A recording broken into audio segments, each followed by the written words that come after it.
To whom much is given, much is required. But what if you don't have much? I remember my first experience with philanthropy.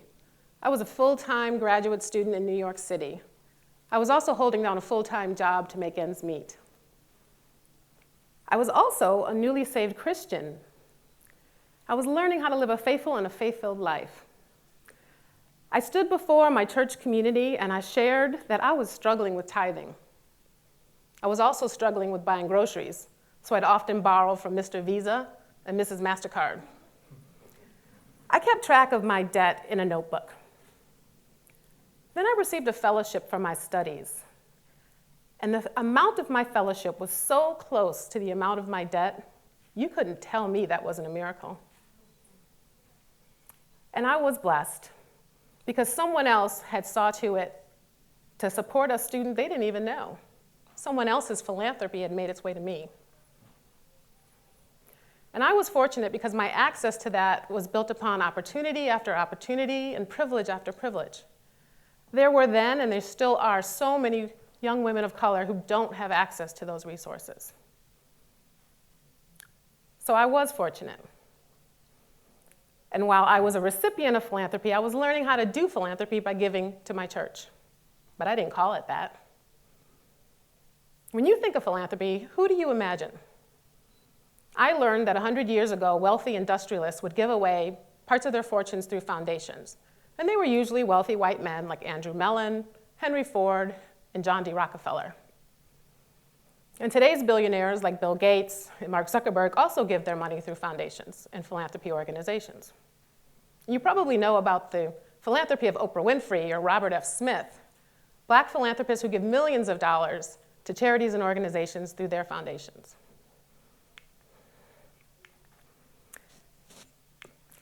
But have you heard about these Black philanthropists? James Fortin, Tommy LaFawn, Bridget Biddy Mason, and A.G. Gaston. Each were philanthropists in their era who supported causes from abolition to housing to civil rights. And they did so from resources they earned through their businesses and real estate. So what is philanthropy, and is it only for wealthy folks? With the root word anthro, philanthropy literally means love of humanity. And the practice of philanthropy is giving money to causes or purposes that benefit others. So years after my first experience, I had the opportunity to work in philanthropy as a grant maker. And now I help people who are funders. When I described to my daughter when she was 7 years old what I do, I said I help the people who help the people who help the people. So I help foundations who make grants to nonprofit organizations who provide programs and services to people and communities. And one of the things I've always been passionate about is women and girls. I managed a fund for women and girls at a community foundation, and I served on a board of a women's fund. And what keeps that passion going is that today there is an equity funding gap in the funding for women and girls of color. It's bad enough that for women and girls, funding nationally amounts to about 1.6% of foundation giving. And that's according to the Women and Girls Index. For women and girls of color, it's less. It's 0.5%. 0.5% for women and girls of color of foundation funding across our country. That's less than $6 per woman and girl. And in Ohio, it's even worse. Ohio is one of 10 states where that funding drops down to 50 cents per woman and girl of color. To whom much is given. So how can philanthropy help close this equity gap? Foundations are established by individuals, by corporations, by community members, and also as public charities.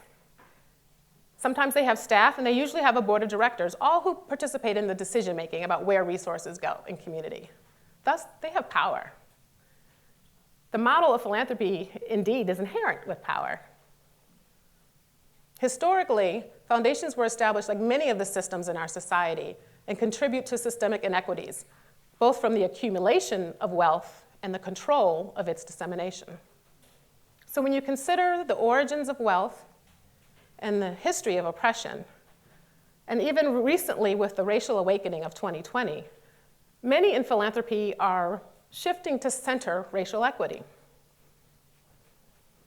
But those early statements and commitments are going to require long-term sustained movement, learning and grappling with the hard stuff, how to institutionalize and operationalize centering racial equity. So it becomes second nature and almost like DNA that gets passed down.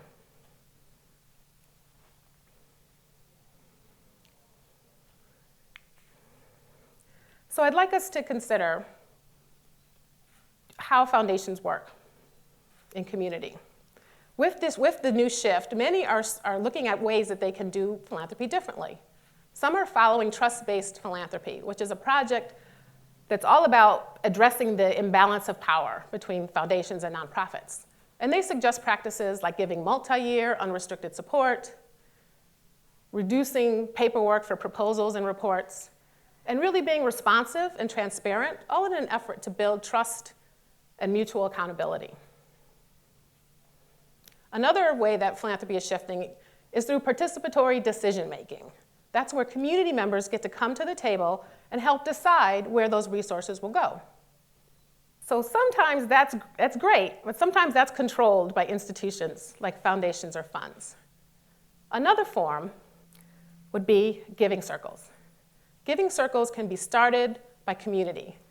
They can be organized with a handful of people, hundreds of people. They can be informal or formal.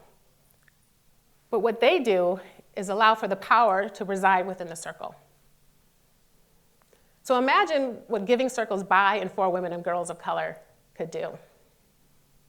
They could come together and they could have that power raised together collectively and decide collectively where they'd like to give it, and also increase their awareness and the community's awareness about the issues they seek to impact. So giving circles could learn alongside institutional philanthropy about the responsibility of having that type of power. So while philanthropy is learning how to share power, I'd like to propose another approach. What if philanthropy learned not how to give you some of what I have access to, which is kind of top down, but what about circulating power? What would it look like if philanthropy came together and the decision-making was circulated amongst communities and that community's voice was centered in that? It would be powerful. Power reciprocity means we would all benefit from the circulation of agency. And that could be without claims, accolades, and egos, and claims for proof of impact and change, proving that you're changing something. Just give the money and let it be. Let them do what they know how to do. So I want you to imagine philanthropy practicing power reciprocity. What could that look like? What could it look like for women and girls of color to come together to practice power reciprocity? It would be transformative. It could help a young girl learn about college opportunities and scholarships and pursue a dream she didn't even know she had. It could help an 18-year-old learn about voting, not just how to register to vote, but what are the issues that impact her, her family, and her neighborhood. And then maybe one day people would be voting for her.